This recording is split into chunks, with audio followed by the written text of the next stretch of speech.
Bonjour à tous et bienvenue sur le Studio Vaillant. Aujourd'hui, je vous accueille dans un nouveau format, un format dédié au design. Et cette fois-ci, on va s'attaquer au compact de 2022. Donc, aujourd'hui, on a affaire à des voitures qui subissent l'évolution de la technologie. Elles doivent s'y adapter. On voit des nouvelles signatures lumineuses, des nouveaux designs apparaître dans les marques. C'est plus ou moins bien réussi. Et aujourd'hui, on va s'attarder principalement sur les intérieurs de toutes les compacts de 2022. Donc, qu'on peut voir sur nos routes. Alors aujourd'hui, un petit comparatif, une vue d'ensemble générale, et puis l'élection, on va dire, du top 3 des meilleurs intérieurs de 2022. Est-ce que vous êtes prêts à suivre l'épisode? N'hésitez pas à vous abonner, à commenter, j'espère que vous allez apprécier cette vidéo. Alors avant toute chose, je tiens juste à préciser que tout ce que je vais dire, c'est mon avis personnel, et dans ma sélection des compacts actuels, j'ai mis vraiment que les compacts berlines et pas les crossovers comme la nouvelle Mégane ou bien la nouvelle C4. Donc voilà, vous aurez vraiment que les types de voitures qu'on a connus habituellement jusqu'ici. Donc Mégane classique, Opel Astra, etc. Comme la Golf par exemple. Donc ne soyez pas étonnés s'il y a quelques modèles qui manquent dans cette sélection. Alors on commence par Seat avec la nouvelle Leon qui est sortie assez récemment, il y a quelques années. Donc on retrouve un habitacle assez épuré, pas très décoré. On va dire qu'il y a le strict nécessaire qui est à portée de main, avec quand même une petite touche un peu de nervosité dans les lignes et tout ça. Alors, pour un aperçu global, on va pouvoir dire que y a beaucoup de technologie apparente avec l'écran, mais je trouve quand même qu'il est bien proportionné. Il n'est pas trop grand, pas trop petit. Et parce que, voilà, mon avis, c'est quand même que la technologie et surtout les écrans comme ça apparents et flottants, c'est pas vraiment ce que je trouve de mieux dans les voitures actuelles. Et pour le coup, je trouve que c'est quand même bien géré. Évidemment, on ressent l'inspiration Volkswagen. Il y a beaucoup de pièces qu'on va reconnaître facilement. Mais pour moi, franchement, l'intérieur, ça va pour une voiture de 2022, une voiture récente. Aujourd'hui, c'est difficile et pourtant, ils y arrivent. Malgré tout, on ressent quand même une sorte un peu de froideur, un petit peu de tristesse. Pas grand chose, peut-être par rapport à d'autres modèles. Mais voilà, peut-être il y a du dynamisme, oui, mais est-ce qu'il y a vraiment un petit cocon, un petit truc sympa? Est-ce que vraiment c'est attentionné envers le conducteur et le passager? Peut-être pas non plus.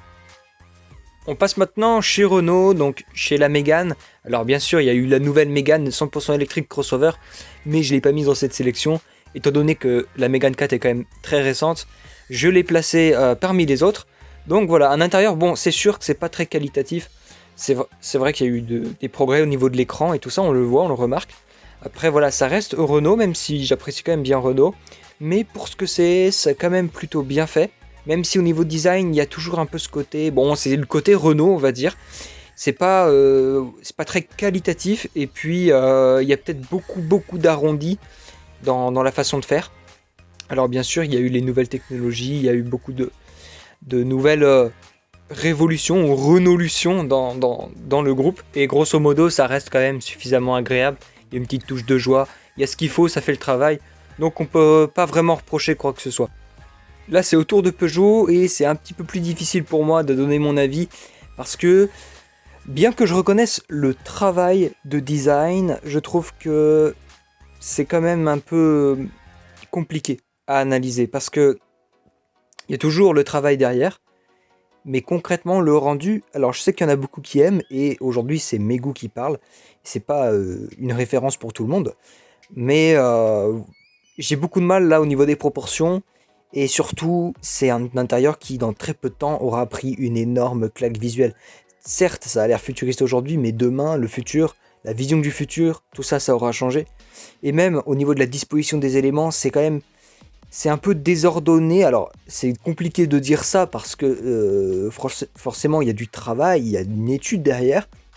Tout est pensé, mais visuellement en parlant, l'impression qu'on a en rentrant, c'est qu'il y a un manque de sérieux dans la disposition des choses. Alors ça peut convenir à des personnes qui recherchent l'exotique ou des choses un petit peu différentes de ce qu'on trouve ailleurs. Mais voilà, bon, le volant, moi, je fais partie des gens qui n'en sont pas fans. Et même la disposition à l'intérieur, le style de design, c'est vraiment pas génial pour moi de mon avis. Pour le coup, chez DS, alors malgré que je sois plus fan de Peugeot que de DS, pour le coup, c'est quand même plus sobre, mieux agencé. Alors, il y a des matériaux un peu cheap, les formes un peu en losange et tout, ça fait cheap, ça fait pas très, très qualitatif, mais on sent quand même qu'il y a plus de sobriété, l'écran est beaucoup mieux intégré, et franchement l'intérieur est beaucoup plus calme, beaucoup plus posé, et pour le coup, c'est très différent de mes avis habituels, mais pour le coup, sur ce point-là, je préfère complètement le travail qu'a fait DS à celui de Peugeot. Alors, c'est pas pour dévaloriser le travail de l'un ou valoriser plus celui de l'autre, mais clairement en termes de goût, l'intérieur de la DS quand même est beaucoup plus posé, beaucoup plus... Il y a moins de diversité certes, mais au moins il y a une certaine tradition au niveau du placement des éléments et tout ça. On se sent un peu plus rassuré à l'intérieur, et même on voit quand même que malgré le fait qu'ils ne partagent pas la même gamme, c'est quand même un travail assez similaire. On reconnaît des pièces, on reconnaît un peu les mêmes idées, mais pas placées de la même manière. Et franchement, la TS a mieux fait pour moi par rapport à la 308. Toujours dans le groupe Stellantis, alors on passe chez Fiat, dans une voiture dans laquelle je suis déjà monté, donc je peux peut-être en parler un petit peu plus facilement. Alors, même si j'étais déjà aussi monté dans la Mégane RS, et c'est sur la chaîne, la Tipo, Fiat Tipo. Alors, oui, je suis d'accord avec vous, même si j'aime beaucoup cette voiture, l'intérieur a pris un vrai coup de vieux. C'est vrai qu'on se croirait plus dans les années 2010-2015 que actuellement. Par contre, pour l'avoir testé, je trouve que les commandes, tout ce qui est au niveau des réglages, tombe vraiment bien sous la main. C'est un intérieur qui est quand même assez bien fait, bien pensé. Et à l'utilisation, ça doit quand même être pas trop mal. Après, c'est vrai que visuellement parlant, il y a l'écran qui est moderne, mais le reste ne l'est pas. Il y a un peu d'ambiguïté à ce niveau-là. Par contre, l'écran, je trouve qu'il est plutôt bien réfléchi. Même s'il est flottant, ça va. Alors par contre, voilà, il y a vraiment une différence avec le reste. Alors on passe en Allemagne avec Opel maintenant. Alors, c'est vrai que le design, il est assez waouh. Il y a une révolution complète chez Opel. Quand on pense aux anciens modèles, qu'on voit ceux de maintenant, il y a vraiment un écart immense. Alors, on voit qu'il y a beaucoup de travail, beaucoup de finesse dans les détails, parce que tout est tracé avec vraiment beaucoup de finesse, il faut le dire. Après, au niveau de l'ensemble, c'est vrai que proportionnellement, c'est un petit peu difficile. Au niveau des aérations passagers, pareil, il y aura un reproche qui sera vraiment fait à beaucoup de voitures modernes, c'est cette longueur, alors qu'ils auraient pu garder quelque chose de traditionnel. Après, c'est sûr que c'est dans l'air du temps. La petite aération en plastique au milieu, là, franchement, ça gâche tout. Et puis, il y a beaucoup de tactile et c'est dommage. Même au niveau de la console centrale, c'est très épuré, même trop. La portière aussi, un petit peu de... Il y a ce côté épuré, alors... Je pense que ça peut être un bon côté. Malheureusement, je trouve que au niveau des écrans, ils en ont fait un tout petit peu trop. Si les écrans avaient été un tout petit peu plus petits, limite un petit peu séparés, et surtout si la partie à gauche était moins proéminente, je pense que ça passerait. Donc Opel, c'est bien, mais il y a mieux encore. Alors, chez Volkswagen, grosse déception sur la Golf 8. J'étais très fan de la Golf 6, un petit peu moins de la Golf 7, mais j'appréciais cette voiture. Autant la Golf 8, j'ai été vraiment déçu parce qu'il n'y a vraiment pas un vrai gap, et surtout, quand on voit l'infotainment est tellement compliqué, complexe, même les passionnés de golf, les habitués sont perdus, rien qu'au niveau de la façade de l'écran, de la gestion, de tout ce qui se passe à l'intérieur. Et puis même au niveau design, alors c'est bien, c'est Volkswagen, hein, donc généralement c'est assez bien pensé, assez bien fait, mais cette grande bande d'aération, c'est gênant.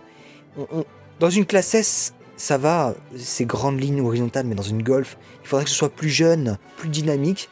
L'écran, je trouve qu'il est vraiment... Enfin, les bords de l'écran sont beaucoup trop visibles, c'est un peu grossier. Et puis surtout, on préférait vraiment quelque chose de plus... peut-être plus simple, mais au moins agréable, même au niveau des matériaux, etc. Même si Volkswagen, ça reste une gamme assez classique comme Opel. Alors autant je suis assez fan de Audi, généralement c'est un peu ma marque allemande préférée dans les constructeurs hein, de généralistes. Mais là, l'A3, j'ai été très déçu. Autant la génération d'avant, elle est parfaite, autant celle-ci, avec ses aérations à côté, en haut des compteurs, ça par contre c'est vraiment le détail qui tue le résultat. C'est dommage. Et puis, à l'intérieur, il y a quelque chose qui manque. Peut-être que s'il était un tout petit peu plus arrondi, par exemple le centre du volant et tout ça. Alors bien sûr, ça reprend les codes de Audi maintenant, qui ont un peu plus changé, qui sont plus acérés. Mais c'est vrai, même au niveau de la console centrale, il faudrait peut-être que ce soit dessiné un petit peu plus, avec un petit peu plus de luxe, un peu plus de raffinement, parce qu'on quand même, il faudrait qu'on voit une grosse différence avec la Volkswagen Golf. Alors grosso modo, c'est une bonne voiture, mais celle-ci, elle est vraiment pas validée. Il y a beaucoup de choses à revoir quand même pour que ce soit un design qui passe comme une lettre à la poste, même au niveau des aérations qui s'insèrent derrière l'écran. Là vraiment c'est compliqué et c'est bien dommage pour Audi. Alors maintenant on est chez BMW pour avoir passé pas mal d'heures d'auto-école dans cette voiture, la BMW série 1. Je peux vous en parler. Alors c'est vrai que le design, grosso modo, ça va, il est assez simple. Au niveau de la planche de bord, c'est assez simple. Juste l'écran, il est quand même un petit peu gros. Je préférais quand même ceux de la génération d'avant, qui étaient plutôt bien faits. Après, pour le reste, en termes de commandes, ça a l'air de fonctionner. Généralement, ça va.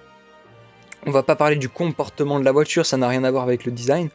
Mais, grosso modo, alors oui, que ce soit les aérations de gauche et de tout à droite, franchement, elles sont pas symétriques. C'est peut-être pas le plus grave, mais elles sont grosses, c'est un peu grossier. J'ai beaucoup de mal avec ça.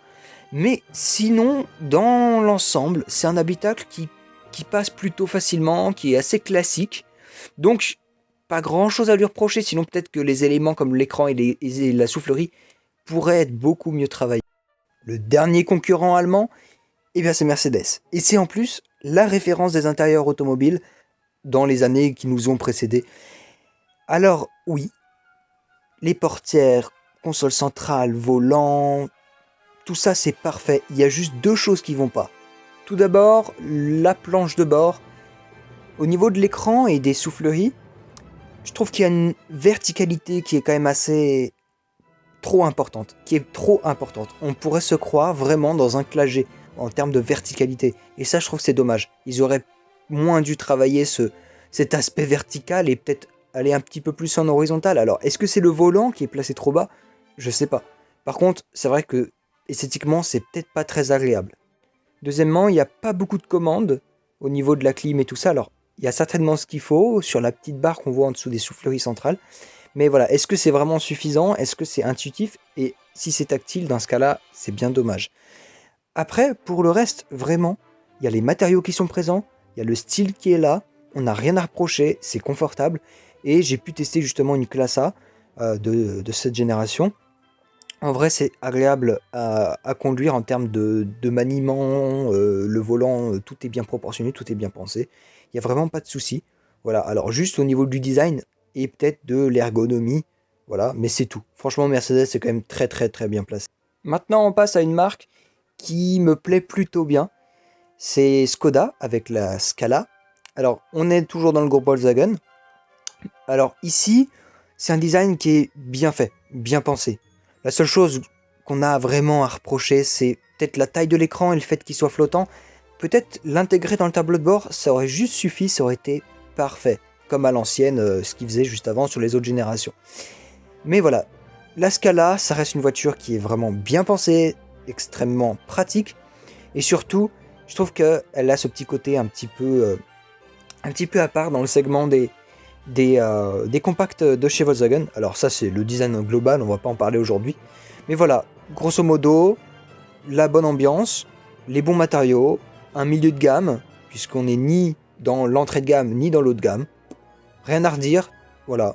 Alors si vous connaissez la chaîne, si vous me connaissez un peu, vous savez que Ford c'est vraiment une marque qui me tient très à cœur.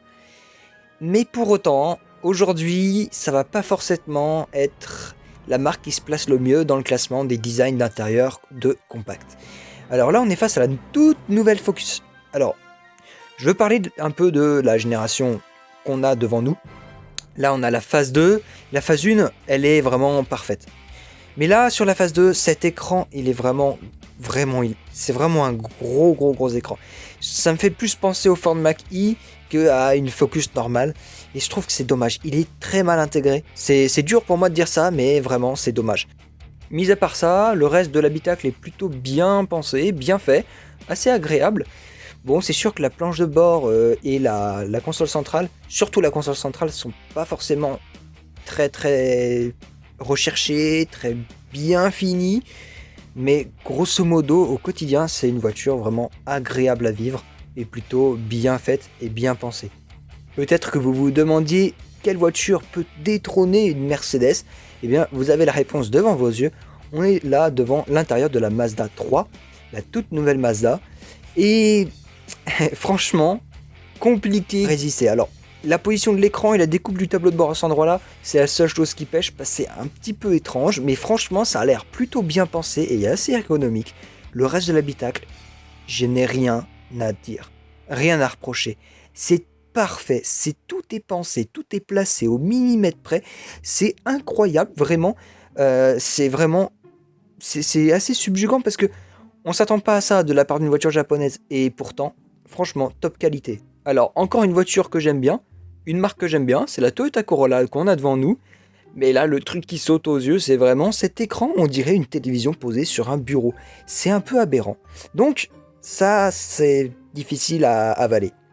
Le reste de l'habitacle, bon, c'est Toyota, vous savez, comme moi, qui aime cette marque, pourtant que Toyota et le design, parfois, ça fait soit deux, soit c'est vraiment très spécial. Alors, c'est quand même bien pensé, c'est bien fait, c'est assez ergonomique. Après, est-ce qu'on aime? Ça, c'est une autre question. Mais bon, disons que la particularité des japonaises, ça tourne souvent autour du design. Honda Civic, alors là, l'inverse total. On a une marque que j'apprécie pas forcément, même si je respecte. On a une voiture que j'apprécie pas du tout pour l'extérieur, au niveau du design, au niveau des proportions. Mais alors là, l'intérieur, c'est... vous voyez la première du classement là? Et ben là, je crois qu'on a une belle candidate parce que il y a rien, mais alors rien de travers. L'écran, parfait. Les molettes pour la clim, parfait. La soufflerie, parfaite. Il y a rien de travers. Expliquez-moi où est le défaut. Peut-être c'est peut-être trop parfait, donc il y a certains qui vont pas aimer parce que c'est peut-être une voiture un peu trop d'ingénieur. Mais alors là, j'espère que c'est aussi confortable, que c'est pratique et que c'est perfectionniste. Mais alors là, vraiment, je suis assez un peu coincé quand même vis-à-vis de cette voiture. Je suis obligé de dire que l'intérieur, il est parfait. Pour la Suzuki Swift, vous aurez compris, c'est vraiment la même chose qu'une Toyota Corolla, même si dans cette configuration, l'écran est un petit peu moins, ressort un petit peu moins. Mais bon, les mêmes commentaires sont appliqués à cette voiture. Toujours au Japon, on a un intérieur d'une Subaru Impreza. Alors, ça a l'air un peu vieillissant, mais je trouve que c'est pas désagréable. Il y a beaucoup de verticalité, on a l'impression d'être plus dans un Forester que dans une Impreza. Mais franchement, c'est plutôt bien fini, ça a l'air plutôt agréable au quotidien. Il y a des commandes de clim manuelles. Qu'est-ce qu'on a à reprocher? Voilà, peut-être que le design n'est pas forcément au goût du jour, mais est-ce que les goûts du jour sont forcément les meilleurs? C'est pas forcément vrai. Donc vraiment, Subaru étant une marque que j'apprécie bien, l'intérieur étant plutôt bien fait, bah ça marche. Alors, bienvenue en Corée, chez Hyundai avec la i30. Alors, c'est compliqué parce que c'est une marque qui est en plein développement, qui prend vraiment des, des vitamines depuis des années. Mais là, au niveau proportion, il y a un défaut. En fait, au niveau des choix, c'est plutôt bien. Même s'il y a du tout tactile, et ça, c'est pas génial. Mais disons que voilà, la planche de bord au niveau proportion, vous avez vu sur le... Plutôt du côté passager, ça ressort d'une manière un peu spéciale. Il y a des grandes stries au niveau des... qui partent en fait des souffleries et qui font tout le long du tableau de bord. Et ça, c'est pas génial. Ils auraient mieux fait de pas le faire. Et puis l'écran est un peu trop gros. Il y a vraiment des progrès à faire. Cependant, et c'est ça qui est étrange chez Hyundai, c'est que il y a quand même une sensation de qualité et puis à la fois de... On se dit c'est quand même bien pensé, c'est bien fait. Il y a de la bonne volonté derrière tout ça. Alors certainement dans quelques années, quand ils se seront bien posés, ce sera peut-être mieux. Mais bon, voilà, là c'est quand même un peu compliqué, peut-être qu'il faut attendre encore. Et pour finir, toujours en Corée, cette fois avec Kia et la Ceed. Alors la Ceed, c'est une voiture quand même qui est généralement est plutôt bien faite.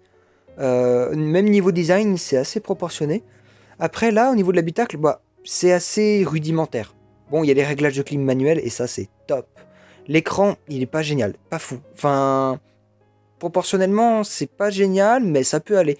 Mais comme ça, à la vue comme ça, il y a quelque chose. Quelque chose qui va pas, bon, c'est pas non plus très grave. Le reste de l'habitacle est tellement simple qu'il n'y a pas grand chose à dire, mais ça a l'air bien pensé, bien fait. même si c'est un peu, on se sent plus dans de l'entrée de gamme. Voilà, donc Kia, voilà, ça reste Kia, il n'y a rien de spécial à dire là-dessus. Maintenant qu'on a vu toutes les compacts réunies dans cette petite étude design, eh bien je vais vous dévoiler le top 3 immédiatement. En première place évidemment la Honda Civic avec un sans faute. En deuxième place la Mazda, très charmante, super réussie. Et en troisième place, immanquablement, on retrouve la Mercedes Classe A. Voilà, petit podium, vous avez déjà eu mes avis dans la vidéo. Maintenant, dites-moi ce que vous avez pensé de cette vidéo, est-ce que ça vous a plu? Est-ce que vous voulez d'autres formats? Dites-le en commentaire, n'oubliez pas de vous abonner, de mettre la cloche, votre petit pouce bleu. Et moi je vous remercie pour votre soutien, et puis je vous dis à très vite sur la chaîne YouTube pour une prochaine vidéo. Allez, portez-vous bien.